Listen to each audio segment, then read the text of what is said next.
Good morning, everybody. Welcome to Rhyme of the Times for the weekend in 10th of January 2026.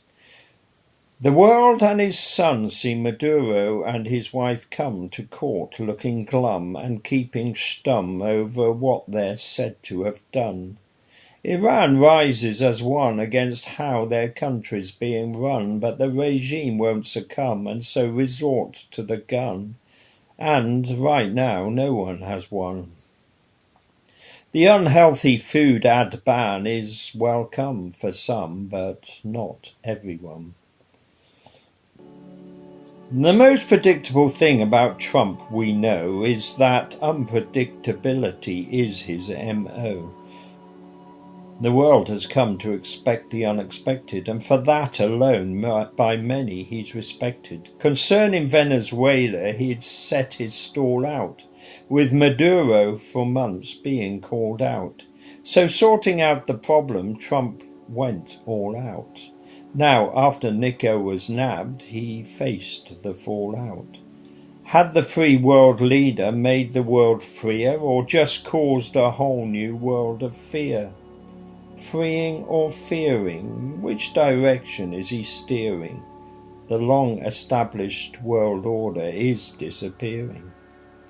Regarding Venezuela, opinions quite split, though there's widespread feeling that Maduro's a git. And for the outpouring of Venezuelan delight, some might say shows that the US was right.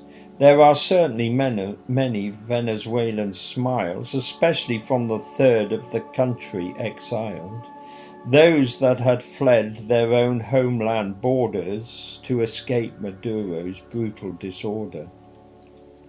For them, Trump's the knight in armor, shining bright. Might be wrong, but for them might is right. The sight of US planes in the dead of night had perversely been to them a welcoming sight, signalling a possible end to their plight. At the end of their tunnel, a glimmer of light. For Maduro himself, what he has faced is a familiar dictator's fall from grace, from seemingly at the peak of his powers to inside a prison cell in 48 hours. And in court on Monday, the desperate despot clung to his dignity and said not a lot. Just declared his innocence and forthwith made it clear he was going to plead the fifth. From that position, he and his wife wouldn't budge beyond giving their names to the elderly judge. "You will pay for your crimes," an onlooker cried. "I'm a prisoner of war," Nicolas Maduro replied. After 40 minutes, business was done until March, with Nicolas and Flores formally charged. Apparently, Trump had already moved on, looking at righting other things he sees wrong.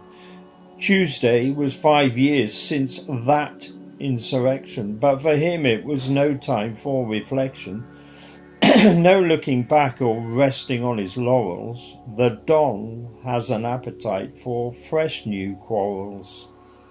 He made it clear Colombia won't get a free pass, told their president at the weekend to watch his arse. And Cuba doesn't impress him at all. On Sunday he predicted it was ready to fall. The US president, seeking his legacy, quotes the Monroe Doctrine of 1823. With US Western Hemisphere supremacy, rebranding it the Monroe Doctrine, predictably. Trump isn't concerned with diplomatic semantics, and on Wednesday the US was up to more antics. This time the backdrop was the North Atlantic, for stuff to happen to get the world frantic. A Russian oil tanker was aggressively seized. The Americans captured it on the high seas. And now he's eyeing protests in Iran that began on December the 28th with the bazaris in Tehran. The shopkeepers were demonstrating frustration at Iran's record high levels of inflation, and this small squall rising from the shops and stalls became a gale-force wind for the regime to fall. Soon there was hardly any place in Iran at all that wasn't joining in with the rebels' call. Barely a woman, barely any man who didn't want to change the government of Iran. And as people made a stand, the flames were fanned and unrest occurred all over the land, trying to get the mullahs to hear their demands for a better life and more money in their hands. But the regime's brand is to control and command. The government was in no mood to understand. And then on Thursday, things escalated as Reza Pahlavi got action coordinated. The clarion call from the son of Iran's last Shah was heard by the country loud, wide and far. It was like the bursting of a huge dam. Millions spilled onto the streets across Iran. The Ayatollah and his cronies came down hard, circled the wagons with the Revolutionary Guard. Communications cut, live ammunition used, the right to protest trampled and abused. Another new year, another new spring uprising. But in Iran, is there ever such a thing?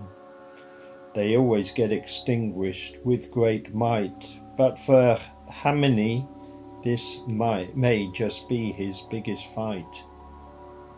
And as this turbulent week comes to a close, a revolution resolution doesn't seem close.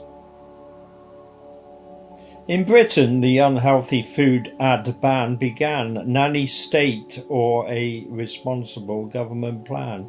This is how the arguments on each side ran. Should the state or parents carry the can? Whatever, if the can carried holds something like Sprite, it won't be seen on TV at peak time each night, because anything too high in sugar, fat or salt will no longer be seen and therefore less sought.